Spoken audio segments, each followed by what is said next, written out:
Bonjour à tous. Je suis Barbara et elle est Laetitia. Nous sommes d'Espagne.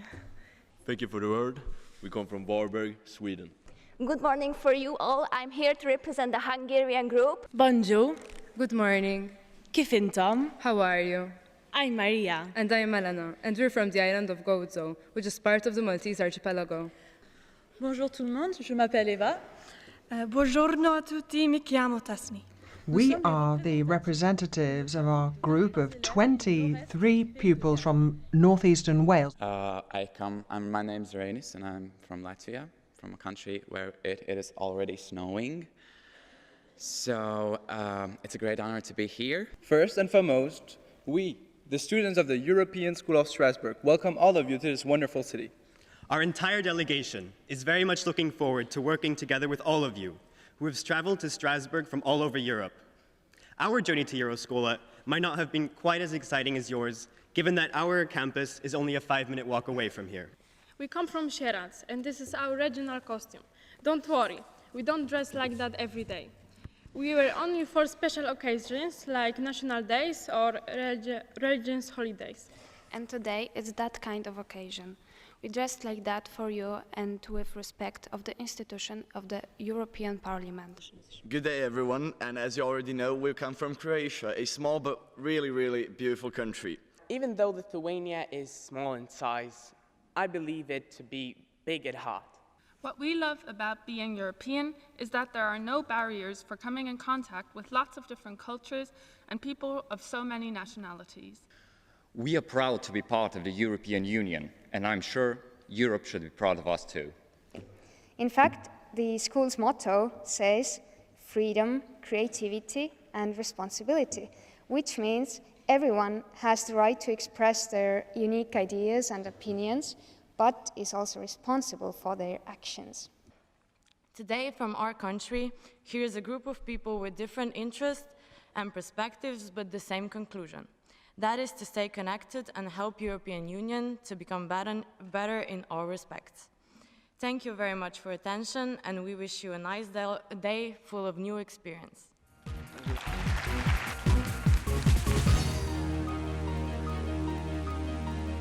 Will weed be legalized in the European Union? What is the position of European Union, like a union, about the question of refugees? After the economic crisis in Greece, are there any plans to move towards a more common fiscal policy among European state members to prevent such events from happening again? Do you think that the European Union nowadays is strong enough to last for decades or even maybe centuries? Or is there a possibility that one day it could just fall apart? And so I have a keen interest in how digital borders play an effect within Europe, and how the Commission has recently talked about geo restrictions and how they're contrary to EU law. Do you think that digital borders within the EU, if broken down, could play an important role in encouraging more integration and entrepreneurship, and ultimately helping us somewhat out of the economic crisis through this? And my question is, what the EU is doing in the area of a veritable common foreign policy in order to strengthen the importance of the EU at an international level. I'm thinking there in terms of military action in particular, or other diplomatic or political initiatives. What measures does the European Union intend to implement on Russian Federation, as it appears to be moving far away from democracy and peace? Could you explain in detail how TAFTA works, so the Transatlantic Partnership on Trade and Investment, so TTIP? So why is everything being done behind closed doors? You know, what is going to happen? On a parlé des conflits au We've been talking about conflict in the Middle East, Syria in particular, and I'd like to know what Europe's position is vis-à-vis this conflict. What about rights and duties? In the face of this conflict, should Europe act? If so, how can it act? And what limits are there on European action? Can it do everything that needs to be done? I mean, in moral terms and also in respect of other countries. My question really picks up on the last question, and I wanted to know why we don't yet have a real European army.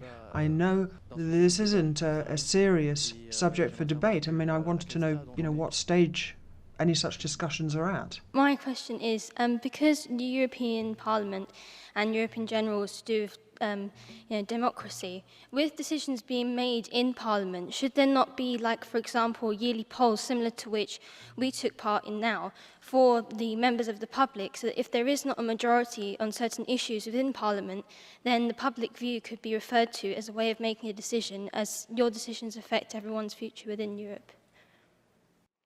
When it comes to issues relating to independence of Flanders in Belgium, Catalonia in Spain, Scotland in the United Kingdom, will these countries, fledgling countries, be members of the EU automatically, or will they have to apply for membership? We all know the European Union is funding a variety of projects of all matter in small towns and villages in Europe. So my question is, how does the EU ensure its money has been used properly and only for its purpose? Thank you. So first of all, Group A mentioned public transport, which sort of got off track quite quickly when the issue of raising taxes was raised. But instead of focusing on that issue, we avoided it altogether and just called a vote. And what we found out is that the majority supports the incentivizing of the use of public transport. There were ideas being thrown around on how to do this, like making public transport free altogether, bettering infrastructure so public transport is easier to use. Now, the next thing we voted upon was recycling. Again, the majority supported recycling, and again, there were a lot of ideas on how to incentivize people to recycle. The main one that we focused upon was a small tax on water bottles, which would incentivize people to make recycling plastic bottles like a habit. There was also the issue of feed-in tariffs. One group raised the proposal of incentivizing people to use renewable energy through feed-in tariffs, which are currently present in Germany and other countries. But instead of giving these feed-in tariffs to just individuals, we should give them to companies as well. Now there was quite the issue of people not understanding what are feed-in tariffs. And that was quite a problem, because when we raised a vote who supports feed-in tariffs, no one supported it. But however, after Group B again explained their idea and expanded upon it, we decided that the majority supports feed-in tariffs. So our resolution came to mainly that we are morally responsible. The EU is a developed group of countries, so if we don't invest, who will? We need to be the representative of foreign aid. However, this is a long-term investment, but it could potentially help our economy. However, we decided that we needed to be cautious on this topic. We are suffering an economic crisis. We need to concentrate on our own issues. So we did debate whether to reduce investment in non-EU countries, but we did not come to a conclusion whether to do so or not. However, we did decide on how we should be smart on how we invest in non-EU countries.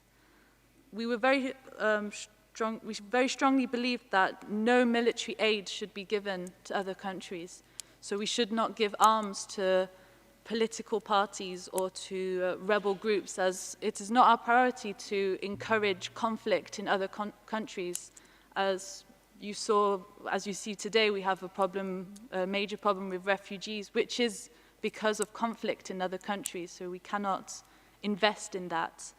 We also decided that education is key to the development of non-EU countries and third world countries.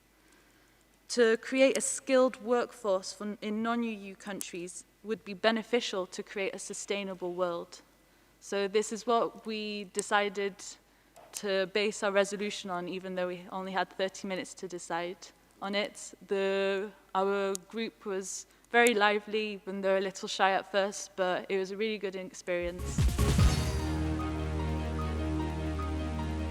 The Future of Europe discussion was based on education, and the first of our proposals was creating opportunities for the next generation of Europe and strengthening the European Union. Beginning with secondary level, the introduction of more hands-on work experience, meaning that when companies later on ask us for experience, we have it. Meaning that in classes, we would practice theory and then later on practice, so get a great level of both. It also would help to find everyone's direction, so everyone could take a filière, sorry for the French, more surely. Also, it would be forming a qualifications framework which would be easily comparable throughout the EU, therefore meaning that whatever country you came from, you would have an equal stepping stone to anyone else to study in any other country. This would consolidate in a European education leading to a stronger European identity, which also introduces the idea of a European hour. As we saw in our poll this morning, 322 out of us thought we didn't know enough about the European Union.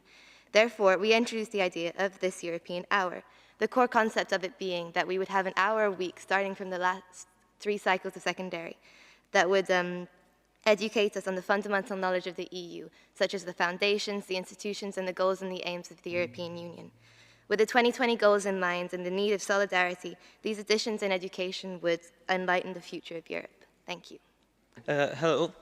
I would like to ask, why are we talking about the future of Europe if we don't even know whether they're going to be Europe?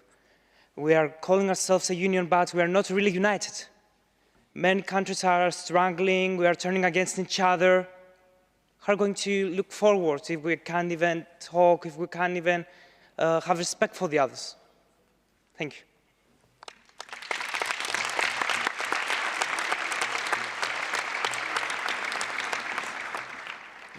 Another criteria of this course we call the development of a European identity, which would then enforce these ideals of the European Union within the youth of Europe, meaning that the youth of Europe would have a future, and that's why we're discussing it today. Thank you.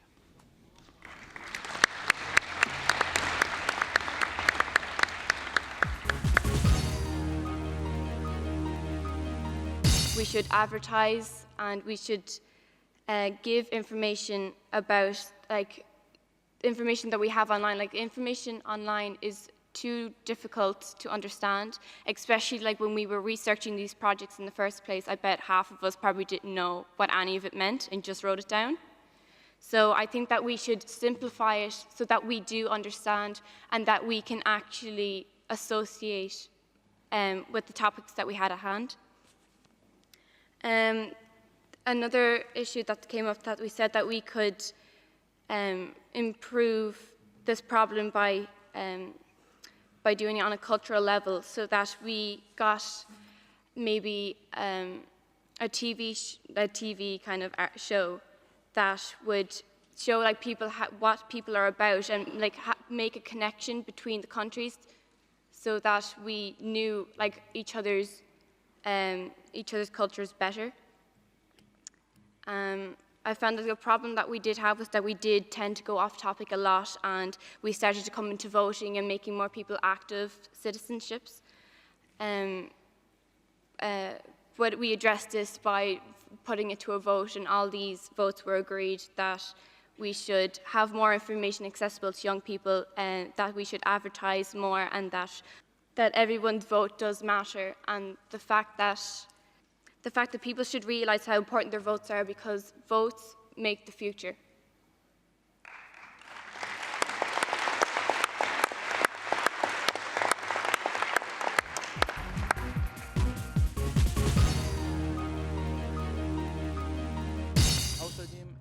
Our second conclusion was that Europe has a historical responsibility for refugees, because 70 years ago, Europeans themselves had to flee from terrible regimes. I mean, you know what the circumstances on this continent were.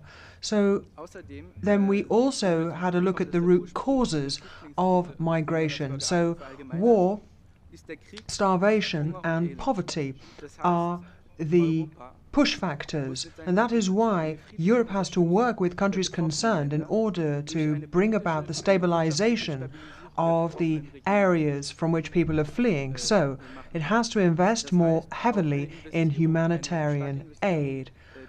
Above and beyond that, when it comes to migration or immigration generally, we came to the conclusion that integration is an absolute prerequisite if people are to fit in without friction into the society in which they live. And we want to ensure that refugees fit in as easily as possible and make it possible for a dialogue to be established between European citizens and migrants. But I have to say that this was not the majority view, but there was nevertheless a minority view in our working group, people who thought that you should deal with your own people, first of all, your own citizens, before you allow in migrants. So in other words, you should help your own people find jobs before you make jobs available to migrants, because the situation is so precarious in Europe. There are particular economic conditions right now. Thank you. Do you think that so different cultures can be integrated together successfully? And the other question I have is, what are gonna do countries like mine, for example, Bulgaria, who hasn't got enough money to integrate their own citizens? And dear pensioners, for example, my grandmother is living with 100 euros per month. Thank you.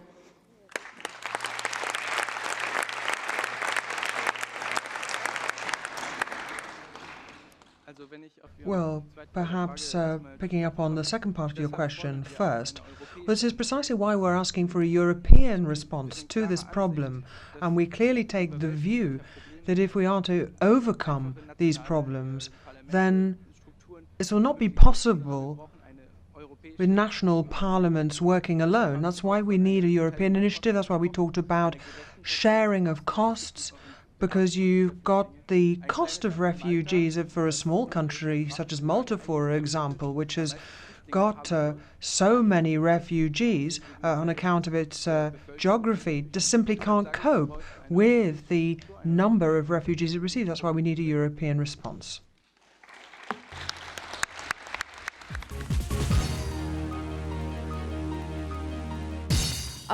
The first thing that we chose as a possible solution is to provide basic training to young people with no degree so that they are able to get a job with a normal paid salary. With that, we meant the professions that you don't need to finish any school for, just to learn to do something in a shorter amount of time. This is meant for people who don't want to go study for a long period of time and just want to learn to work in a certain profession. The next point we discussed about is to provide more consultants in schools and universities to help young people decide the occupation that they want to follow from an early age. This is because people who know about the possibilities should help younger people to pick what they want to do in their lives. The next point is that the countries should give students a wider introduction to professions that are needed in their country. After all, not all countries are in need of the same professions, and not all younger people who are looking for jobs are actually aware of that. We also discussed about training or working sessions in universities so that young people could work half-time and half-time go to their classes. So after school, they will already have experience in a job and a small salary. You talk about training, you talk about education, but what does ensure us that we will find employment after we graduate? We don't have anything to ensure.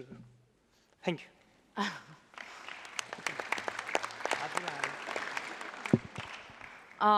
We discussed about that, and that's the main reason that youth employment is actually a problem, because no one, when we go to school and we can finish any university we want to, we don't get a guarantee that they will give us a job.